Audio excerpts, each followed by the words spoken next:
শীতকালের কিছু আমল বলে দেই। এক, রাত বড় দিন ছোট, নফল ইবাদত বাড়াবেন, নফল রোজা কি করবেন? বাড়াবেন। নাম্বার 2, আল্লাহর শুকরিয়া আদায় করবেন, জিকির করবেন। নাম্বার 3, প্রতিবেশীর খবর নেবেন। নাম্বার 4, বয়স্ক ব্যক্তিদের সহযোগিতা করবেন। নাম্বার 5, দরিদ্র গৃহহীন মানুষদেরকে একটু আশ্রয়ের ব্যবস্থা করে দিবেন। 6, পরিবারের সাথে সময় কাটাবেন। শীতকালে পরিবারের সাথে সময় কাটানোর মানে সুযোগ কম না বেশি?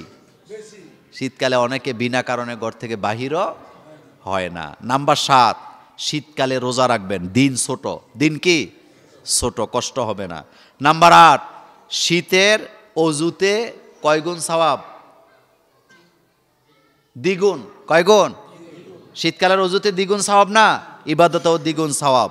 এটা সহিহ মুসলিমের একটি হাদিসে আসছে। নাম্বার 9, বেশি সময় শীতে মাঝে মধ্যে বসবেন শীতকালে এবং কোরআন তেলাওয়াত করবেন রৌদ্রে বসে, তাইলে লাভ পাবেন 2টা, কোরআন তেলাওয়াতের সওয়াবও পাবেন, ভিটামিন ডিও কথা কয় না কি পাইবেন? বাচ্চাদের চোখ হলুদ হইলে বাচ্চাদের কোথায় দিতে বলে? কেন দেয়? রৌদ্রে বসলে কোমর ব্যথা ভালো হয়, রৌদ্রে বসলে শরীরের ব্যথা কমে। এটা আমার কথা না, এটা ডাক্তারদের কথা। কারণ রোদের মধ্যে কি থাকে? ভিটামিন ডি থাকে। এরপরে নাম্বার 10, আশেপাশে যে গরু ছাগল আছে, নিজে কম্বল গায়ে দিয়ে ঘুমাইলে হবে না, আপনার গরুটার দিকেও খেয়াল করেন, আপনার ছাগলটার দিকেও কি করবেন? খেয়াল করেন। পুরান বস্তা দিয়ে একটা কম্বল বানায় অন্তত গরুটার গায়ে কি করবেন? দিবেন। কারণ গরু, পশু পাখি, কুকুর এরাও কার সৃষ্টি? আর শীতকালে আপনার আশেপাশে কোনো কুকুর যদি কাছাকাছি বসে থাকে একটা আরামের জায়গায়, তারে গুতাইয়েন না, তারে উঠাইয়ে দিয়েন না, তারে তুলে দিয়েন না। আপনার খেরকুটার উপরে কুকুরটা শুয়ে আছে, সে এখানে শুইছে একটু শীতের থেকে বাঁচার জন্য, আর আপনি লাঠি দিয়ে তারে পিড়ে তুলে দিয়েন না, আল্লাহ নারাজ হবে। একজন দেহ ব্যবসা করা মহিলা এত বড় জঘন্য অপরাধ করার পরেও শুধুমাত্র কুকুরকে পানি পান করাবার কারণে তার জন্য জান্নাতের ঘোষণা দিছে কে? কথা কি বুঝাইতে পারছি? আপনার বাড়ির পাশে বালির উপরে কুকুর বিড়াল শুয়ে আছে, সে মূলত তার শরীরটা কি করতে চায়? গরম করতে চায়। আপনি তাকে এখান থেকে তুলে দিবেন না। কথা কি বুঝাইতে পারছি? আপনার গরুটার দিকে খেয়াল করবেন, আপনার ছাগলটার দিকে খেয়াল করবেন। আপনি এই শীতকালে গরু ছাগলকে ঠান্ডা পানি দিয়ে গোসল করাবেন না। আপনার যেমন শীত আছে তারও কি আছে। আর আল্লাহ যে কত বড় মহান, এই ব্যাপারে আগামী জুমাতে কথা বলবো। বাংলাদেশের গরু ছাগলের পশম আর ইউরোপের গরু ছাগলের পশম কি একরকম না পার্থক্য আছে? রাত দিন পার্থক্য। যে শীত প্রধান দেশগুলার পশু পাখির গায়েটাকে আল্লাহ এমনভাবে কম্বলের মতো পশম দিয়ে রাখছে, আর ওদের পশম দিয়েই কম্বল বানায়। এই যে যত দামি কম্বল সব বেড়ার পশম দিয়া। কিসের পশম? বেড়া, মেড়া যেটাকে আপনারা বলেন, এই পশম দিয়েই বানায় কম্বল। এটার মধ্যে গরম আছে। আল্লাহ যে কত দয়ালু, আল্লাহ জানে তারে তো আর কেউ খেতা কম্বল দিবে না, এই জন্য আল্লাহ তারে চিরস্থায়ী কম্বল কি পরায় দিছে, তোর কাছে শীত আসবে না। সুবহানাল্লাহ। শীত প্রধান দেশের ভল্লুকের পশম, সিংহের পশম, বাঘের পশম, হরিণের পশম, আর নর্মাল গরম যেই দেশ পড়ে ওইগুলার পশম একরকম না। সাইবেরিয়া শীতের দেশ, পাখিগুলা শীতকালে জানে যে বাংলাদেশে নাতিশীতোষ্ণ অঞ্চল, এখানে শীত হালকা পড়ে। শীত আমাদের দেশের লোকেরা দেখেনি না, এডির শীত কয় না। রাস্তাঘাটে কি জমে যায়? বরফ। দরজাটা খোলা যায় না, জানালাটা খোলা যায় না। এমনও দেশ আছে 3 মাস জানালা খুলতে পারে না, বরফ ঢেকে থাকে। তো তাদের শীত আর আপনার শীত কি একরকম? আমি ভুটান সফরে যখন গেছিলাম, যেদিন আমার ফ্লাইট তার আগের দিন একটা হোটেলে আমরা ছিলাম, তো বুঝতে পারি নাই এত শীত। ব্যাখ্যা দেব না, পুরা ঘটনাও না। ওই দিন টের পাইছি শীত কারে কয়। মনে হয় যেন জানটা বেরিয়ে যাবে। কিন্তু সাইবেরিয়া থেকে পাখিগুলো আসবে, আপনি বন্দুক কিনা পাখি শিকার করার চেষ্টা করেন না। তারা আমাদের অতিথি পাখি। তারা আমাদের কি পাখি? যাকে যাকে তারা আসে, জাহাঙ্গীরনগর বিশ্ববিদ্যালয়ের লেকের পাশে আসে, বিভিন্ন বিলে আসে। এখন তো বিল কমে গেছে, এখন তো এগুলা খুব একটা আর কি দেখা যায় না, এখনও নদী অঞ্চলে দেখা যায়। সুতরাং পশু পাখিকে শীতের মধ্যে কষ্ট দিবেন না। প্রতিবেশীর খবর নেবেন, আপনার আশেপাশে কত গরিব লোক আছে, তার ঘরে ঠিকমতো বেড়া নাই, আপনি তো বিল্ডিংয়ের ভিতরে থাকি আবার হিটারও লাগায়, এরকম আছে না? কি লাগায়?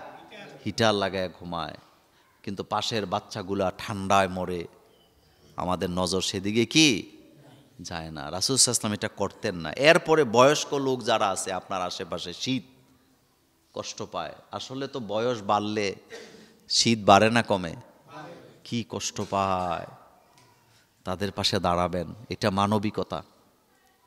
ইসলাম মানবতা শিখায়, অমানবিকতা ইসলামের কোনো জায়গা নাই। এই হাদিসটা আপনাদেরকে আরও শোনাইছি। রাসূল যে কত মানবিক ছিলেন। মসজিদে নববী হলো আমাদের জন্য দ্বিতীয় পবিত্র স্থান, ঠিক না? এটাকেও হেরাম বলা হয়। একজন ইহুদি মসজিদে ঢুকে পেশাব করা শুরু করছে, সাহাবারা দৌড় দিছে মারার জন্য। রাসূল বলেন, থামো, বাধা দিও না। পেশাবের মাঝখানে বাধা দিলে লোকটার কি হবে? কষ্ট হবে। থাক, পেশাব শেষ করুক, কথা বলবা পরে। বলেন তো, এই রকমের কথা বলার মানুষ পৃথিবীতে আজ পাবেন? আপনার এই মসজিদে যদি কেউ বৈশা পেশাব করা শুরু করে, আপনি তারে শুদ্ধা ধইরা নিয়ে উপকারে ওই দিকে নিয়ে ফালাইবেন।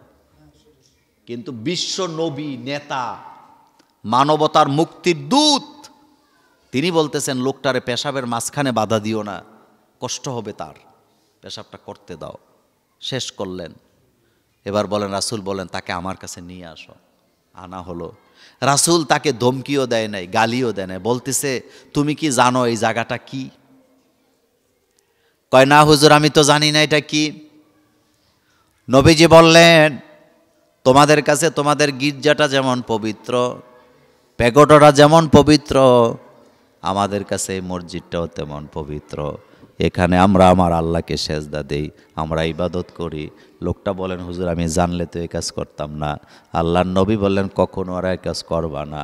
লোকটা বলেন, হুজুর আপনার মধ্যে যে আচরণ আমি দেখলাম, আপনি যে নবী আমার কোনো সন্দেহ নাই।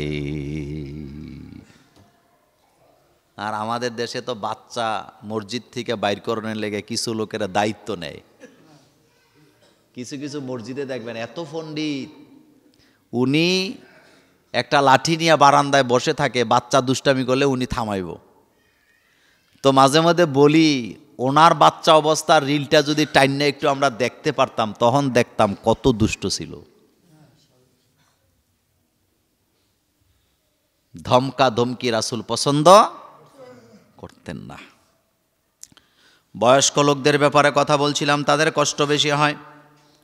আল্লাহ বলছেন, লা ইউকাল্লিফুল্লাহু নাফসান ইল্লা উসআহা লাহা। আমার বান্দা কষ্ট হয় এমন কোনো আইন আমি প্রণয়ন করি নাই। শীতকালে ঠান্ডা পানি দিয়ে ওযু করতে কষ্ট হবে, পানি বরফ হয়ে গেছে, আপনি ওযু করতে পারেন না, করলে আপনার বিরাট ক্ষতি হবে, ডাক্তার নিষেধ করেছে। ইসলাম শরীয়ত আপনাকে আটকায় না। এটার বিপরীতে তায়াম্মুমের ব্যবস্থা আছে না? নয়। আপনার হাত কেটে গেছে, পা কেটে গেছে, আপনি ঠান্ডা পানি দিয়ে উযু করতে পারবেন না, গোসল করতে পারবেন না, তাহলে কি করবেন বলেন তো? তায়াম্মুম। বলেন কি করবেন? গরম পানি তো একটা অপশন, কিন্তু আপনি গরম পানিরও ব্যবস্থা নেই, এখন কি করবেন? তায়াম্মুম করবেন। মৌজার মধ্যে মাসে করা যায়, মুকিম অবস্থায় 1 দিন 1 রাত, আর মুসাফির অবস্থায় 3 দিন 3 রাত। আমাদের দেশের আলেম ওলামারা অনেক সময় বলেন যে পাতলা মৌজা হইলে মাসাইটা তারা সমর্থন করেন না, তবে মৌজাটা ভারী পরবেন। চামড়ার মৌজা অথবা কাপড়ের মোটা মৌজা আছে না, এটার উপরে মাসাই করা যায়। কিন্তু আমি শুধু বুঝাইলাম, আল্লাহ পাক কি বান্দারে কষ্ট দেয় না সব কিছু সহজ করে? লা ইউকাল্লিফুল্লাহ। তোমার কষ্ট হবে এমন কোনো আইন বিধান আমি প্রণয়ন। এই যে আল্লাহ বলছে তুমি মুখ ধুইবা, হাত ধুইবা, পা ধুইবা, কিন্তু মাথাকে কি করবা বলেন তো? মাসে। আল্লাহ যদি কইতো শীতকালে মাথা 5 বার ধুইবি, আপনার ফুসফুসি জমে যেত। কিন্তু আল্লাহ জানে শীতের মধ্যে আমার বান্দার কি হবে? কষ্ট হবে। এটা হলো এই যে মানি না পারিবারিক হাদিসগুলা, কম্বল স্বামী স্ত্রীর একটা হবে না দুইটা হবে? সবাই কয় না, সবাই তো কইলেন না, একটা হবে। এ লেগে তো শীতে মরেন, এটা কোনো লজ্জার কথা না। মা আয়েশা রাসূলের কম্বলের নিচে, মা আয়েশা বলেন আমরা, রাসূল আমারে প্রশ্ন করে, আয়েশা রে কম্বলের নিচে কয়জন? আমি বললাম 2 জন। রাসূল কয় 3 জন। আমি বললাম আরেকজনটা কে? কয় জিবরাইল। সুবহানাল্লাহ বাইজে। তাহলে বোঝা গেল রাসূল আর রাসূলের স্ত্রীর কম্বল কয়টা? আর আমাদের বিছনা আলাদা আলাদা না। আপনি আপনার একটা স্ত্রী পাইছেন তো, তারে ভালোবাসলে, তার সাথে থাকলেও দিন যেমনে যাবে, না থাকলেও এমনি যাবে, মাঝখান থেকে আপনি লুজার হবেন। কারণ সম্পদ আছে, আপনি সম্পদ ব্যবহার করতে পারলেন না। স্ত্রী একটা তরকারি রান্না করছে, আপনি যদি প্রশংসা করেন মাশাআল্লাহ তোমার রান্নাটা অসাধারণ, 5 স্টার হোটেলের চেয়ে ভালো, তাইলে পরের দিন 2টা তরকারি বাগে পাবেন। আর যদি বলেন কি রান্না করে এটা খাইতে মনে চায় না, তো রান্নাই কর, কোথাও আমার রান্না যেহেতু মজা না, তোমার খাওয়া দরকার নেই, তুমি উপবাস থাকো। কথা কি ঠিক? একটু প্রশংসা করবেন। প্রশংসা কে না পছন্দ করে? আমরা কই আর কি যে আমি, অনেকে দেখবেন দরবেশি আমি আমার প্রশংসা করা পছন্দ করি না, আসলে মিছা কথা কইতাছে। প্রশংসা কার ভাল না লাগে? মাহফিল করে স্টেজ থেকে নামলাম, অহংকার নাই ঠিক আছে, কিন্তু কেউ যখন বলে মাশাআল্লাহ অসাধারণ আলোচনা করছেন, নিজের কাছে একটা কি লাগে? উৎফুল্লতা লাগে, উৎফুল্লতা লাগে, মনটা ভালো লাগে যেন আলোচনা করা দরকার। আর কেউ যদি কখনো বলে না, কেউ যদি আয়া বলতো যে কি আলোচনা করছেন এডি নি ওয়াজ, তখন আর ওয়াজ আমার মুখ দিয়ে আসতো? একটা বাচ্চা একটা কোরআন তেলাওয়াত করলো, আপনি যদি বলেন মাশাআল্লাহ তোমার কণ্ঠ, তোমার তেলাওয়াত সুন্দর, এই বাচ্চাটা আরও কি হবে? উৎসাহ পাবে যে হ্যাঁ আমার তো এটা ভালো হয়। আর আপনি হুর হুর, এই বাচ্চার কোনোদিন উপরের দিকে যাওয়ার সম্ভাবনা নাই। এজন্য কথাটা বললাম, প্রশংসা করবেন। প্রশংসা সবাই পছন্দ করে, আল্লাহ বোধহয় প্রশংসা পছন্দ করে না। আল্লাহ তো প্রথম শব্দটা আমাদেরকে শেখাচ্ছেন আলহামদুলিল্লাহি রাব্বিল আলামিন। আপনি আমি যদি এটা না পড়ি আল্লাহর কোনো ক্ষতি নাই। এরপরও আল্লাহ 5 ওয়াক্ত নামাজের প্রত্যেক রাকাতে রাকাতে বাধ্যতামূলক পড়তে দিলেন আলহামদুলিল্লাহি রাব্বিল আলামিন। প্রশংসা কার? প্রত্যেকটা মানুষ তার প্রশংসা শুনতে ভালোবাসে। আপনি সন্তান হইয়া যদি বাপের প্রশংসা করেন, মার প্রশংসা করেন, তারা খুশি হবে, আপনার প্রতি নিয়ামত আরও বাড়ায় দিবে। আপনি বন্ধুর প্রশংসা করলে বন্ধু আপনার প্রতি তৃপ্তি পাবে, আপনার জন্য নিয়ামত বাড়ায় দিবে। সেম কাহিনীটা সব জায়গায়। আপনি যদি গরিবের জন্য হাত বাড়ায় দেন, তাদের মুখে আপনার প্রশংসা আছে না নাই? প্রশংসা করবেন, স্ত্রীর প্রশংসা করেন, এটা সুন্নত। এটা কি? তবে শাসনের ক্ষেত্রে 1 ইঞ্চিও ছাড় দেওয়া। গত জুমায় বলছিলাম দায়ুস তারা যারা স্ত্রীকে শাসনের ক্ষেত্রে 1 ইঞ্চিও ছাড়বেন না, কিন্তু তার প্রশংসা করবেন। কারণ তার শুধু খারাপ গুণ আছে এটা না, তার ভালো গুণও কি আছে। তো আমি শীতের ব্যাপারে কথা বলছিলাম,